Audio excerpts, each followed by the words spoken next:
நண்பர்களே, இன்றைக்கு தமிழ்நாடு அரசியலில் ரொம்ப முக்கியமான ஒரு விஷயத்தை பற்றி பேசப் போறோம். அது பரந்தூர் விமான நிலைய திட்டம். பல ஆண்டுகளாக பேசப்பட்டு வந்த இந்த திட்டத்தை தற்போது தமிழக அரசு கைவிடுவதாக அறிவித்துள்ளது. இந்த முடிவுக்கு பலரும் பல்வேறு கருத்துக்களை தெரிவித்து வருகிறார்கள். சிலர் இது விவசாயிகளின் வாழ்வாதாரத்தை காப்பாற்றிய நல்ல முடிவு என்று கூறுகிறார்கள். இன்னொரு தரப்பு இப்படி ஒரு பெரிய திட்டத்தை கைவிட்டால் தமிழ்நாட்டின் வளர்ச்சி பின்னுக்கு தள்ளப்படும் என்று கவலை தெரிவிக்கிறது. அப்படியானால் இதில் உண்மையில நாம் எந்த பக்கம் நிற்க வேண்டும்? மக்களின் பக்கம் நிற்க வேண்டுமா? வளர்ச்சியின் பக்கம் நிற்க வேண்டுமா? உண்மையில் ஒரு நல்ல அரசு செய்ய வேண்டியது இந்த இரண்டில் ஒன்றை தேர்வு செய்வது அல்ல, மக்களையும் காப்பாற்றி அதே நேரத்தில் தமிழ்நாட்டின் வளர்ச்சியையும் பாதுகாப்பதுதான் ஒரு பெரிய விமான நிலையம் என்பது வெறும் விமானங்கள் வந்து செல்லும் இடம் மட்டுமல்ல. அதற்கு பின்னால் தொழில் வளர்ச்சி இருக்கிறது, வேலைவாய்ப்புகள் இருக்கின்றன, சரக்கு போக்குவரத்து இருக்கிறது, முதலீடுகள் இருக்கின்றன, எதிர்கால பொருளாதார வளர்ச்சி இருக்கிறது. குறிப்பாக சென்னை மற்றும் அதனை சுற்றியுள்ள தொழிற்பகுதிகள் வேகமாக வளர்ந்து வரும் நிலையில கூடுதல் விமான நிலைய உள்கட்டமைப்பு தேவையா என்ற கேள்விக்கு பலரும் தேவை என்றுதான் கூறுகிறார்கள். ஆனால் அதற்காக ஆயிரக்கணக்கான விவசாயிகளின் வாழ்க்கையை பாதிக்கலாமா? விவசாய நிலங்களை அழிக்கலாமா?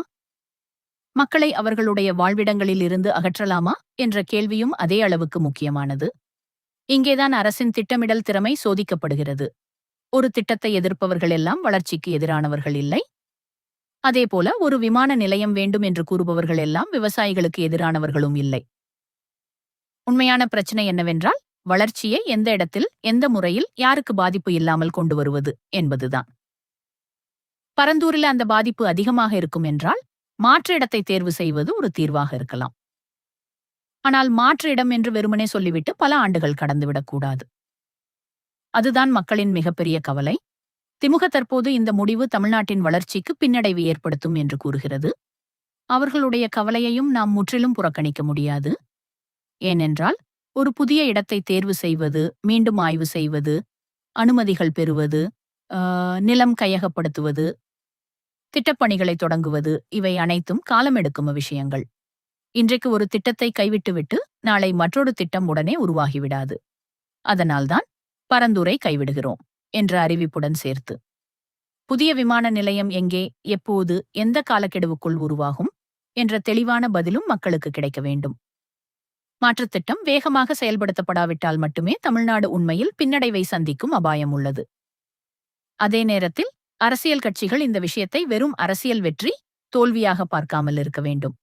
இன்றைக்கு ஒரு கட்சி வளர்ச்சி பாதிக்கப்பட்டுவிட்டது என்று சொல்கிறது, இன்னொரு தரப்பு விவசாயிகளை காப்பாற்றிவிட்டோம் என்று சொல்கிறது. ஆனால் இந்த ரெண்டுக்கும் நடுவில் இருக்கிறது சாதாரண மக்கள். அவர்களுக்கு அரசியல்வாதம் வேண்டாம். அவர்களுக்கு தெளிவான எதிர்காலம் வேண்டும், வேலைவாய்ப்பு வேண்டும், தொழில் வளர்ச்சி வேண்டும். அதே நேரத்துல தங்களுடைய நிலம், வீடு, வாழ்வாதாரம் பாதுகாப்பாக இருக்க வேண்டும். எனவே நம்முடைய கருத்து மிகவும் தெளிவாக இருக்க வேண்டும். பரந்தூர் திட்டத்தை ரத்து செய்தது சரியா தவறா என்பதை காலம்தான் தீர்மானிக்கும். ஆனால் புதிய மாற்றுத் திட்டம் உடனடியாக அறிவியல் அடிப்படையில் மக்களின் கருத்தை கேட்டு சுற்றுச்சூழலுக்கு குறைந்த பாதிப்புடன் செயல்படுத்தப்பட வேண்டும். வெறும் திட்டத்தை ரத்து செய்வது மட்டும் தீர்வு அல்ல. அதற்கு மாற்றாக தமிழ்நாட்டின் எதிர்கால தேவையை பூர்த்தி செய்யும் ஒரு வலுவான திட்டத்தை உடனடியாக கொண்டு வர வேண்டும். தமிழ்நாடு ஏற்கனவே தொழில், உற்பத்தி மற்றும் அந்த முதலீட்டில் முக்கியமான மாநிலமாக உள்ளது. அந்த வளர்ச்சி வேகம் குறையக்கூடாது. அதே சமயம் வளர்ச்சி என்ற பெயரில் விவசாயிகளின் கண்ணீரின் மீது கட்டிடங்களையும் கட்டக்கூடாது. நமக்கு வளர்ச்சி வேண்டும், ஆனால் மக்களை பலி கொடுத்து வரும் வளர்ச்சி வேண்டாம். விவசாயம் வேண்டும், அதே நேரத்தில் தொழிலும் வேண்டும்.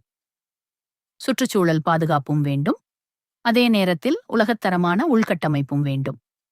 அதனால் இந்த விவகாரத்துல நாம் கேட்க வேண்டிய மிக முக்கியமான கேள்வி ஒன்றுதான். பரந்தூர் வேண்டுமா வேண்டாமா என்பது மட்டுமில்லை. தமிழ்நாட்டுக்கு தேவையான இரண்டாவது விமான நிலையம் எப்பொழுது, எங்கே, எப்படி உருவாகப் போகிறது என்பதுதான் உண்மையான கேள்வி. முதல்வர் விஜய் அரசு விவசாயிகள் மற்றும் மக்களின் கவலையை கருத்தில் கொண்டு இந்த முடிவை எடுத்துள்ளது என்று கூறியுள்ளது. இப்போது அந்த முடிவுக்கு அடுத்த கட்டமாக மாற்று இடம் குறித்த தெளிவான திட்டத்தையும் காலக்கெடுவையும் மக்களுக்கு வழங்க வேண்டும். அப்பொழுதுதான் இந்த முடிவு வெறும் அரசியல் அறிவிப்பாக இல்லாமல் தமிழ்நாட்டின் எதிர்காலத்தை பாதுகாக்கும் ஒரு திட்டமிட்ட முடிவாக இருக்கும். தமிழ்நாடு பின்னுக்கு போகக்கூடாது.